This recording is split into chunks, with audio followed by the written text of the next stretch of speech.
Steven Seagal. Ever heard of him? He's a Hollywood action star. He's handsome. He knows Kung Fu, or should I say, Kung Fu. He's amazing at guitar, and an even better singer. I mean, what hasn't this man done?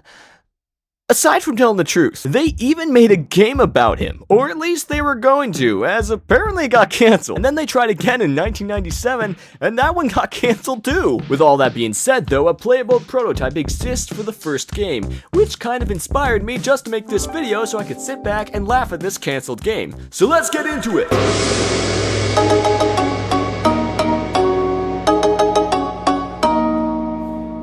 The game we'll be looking at is Steven Seagal, the final option for the Super Nintendo. Well, I guess everybody else must have said no.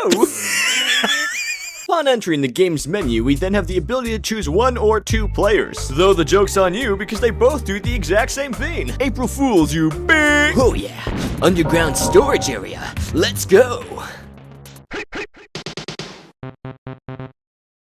Well, if nothing else, they were very accurate to the source material. He walks around like he crapped his pants. I mean, who walks like that? In case you can't tell, this game is basically your stereotypical bloodless beat 'em up. You have 2 different attack options, that being the knee-high kick that he can do, and a karate chop attack with his hands. And you can use the triggers to both throw boomerangs and use Steven Seagal's gun. And you'll need all of these attacks to fight the harmless enemies that go around the levels. There are 6 different levels to the game, and you basically just do the same thing every time. Go in, beat a bunch of guys up, and occasionally do these stupid jumping sections that are way too hard, especially for how Steven Seagal jumps. Health and ammunition pickups can also be found scattered throughout the different levels, but for some weird reason, Steven's health cannot be regenerated above 70%.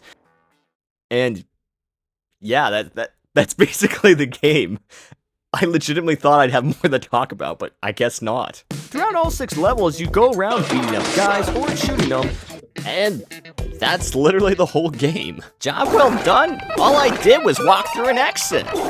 Now this is normally where I'd end my videos, but I like to go a little bit deeper, look into the game's development, if you will. The game was developed by none other than Rydell Software Productions, who you may better known as Running with Scissors, the same people who actually made the Postal games. Seagal the Final Option is also not tied to any of the Steven Seagal movie franchises. Rather, it's actually its own original game, which would be fine except the plot's pretty bad. What's interesting is that Tech Magic had very ambitious ideas for their Steven Seagal the Final Option game initially, describing their plans to make the game strive for realism with boss battles, 2-player options, and even stealth mechanics, as well as even claiming that Steven Seagal himself was giving input into the game's development. What's interesting though is that a few years after the game was cancelled, a former designer named Steve Wick would do an interview where he would go into great detail about this game's development, as well as disproving a lot of initial statements that Tech Magic would make to the public during the time of the game's development. With one of the major details she shared was how Steven Seagal had actually no involvement whatsoever with the game,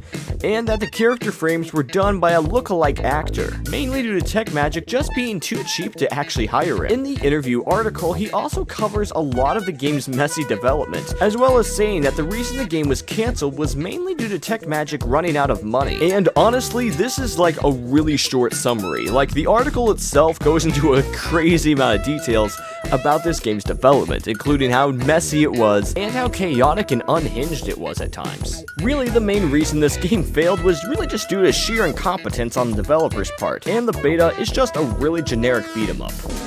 Mind if I play?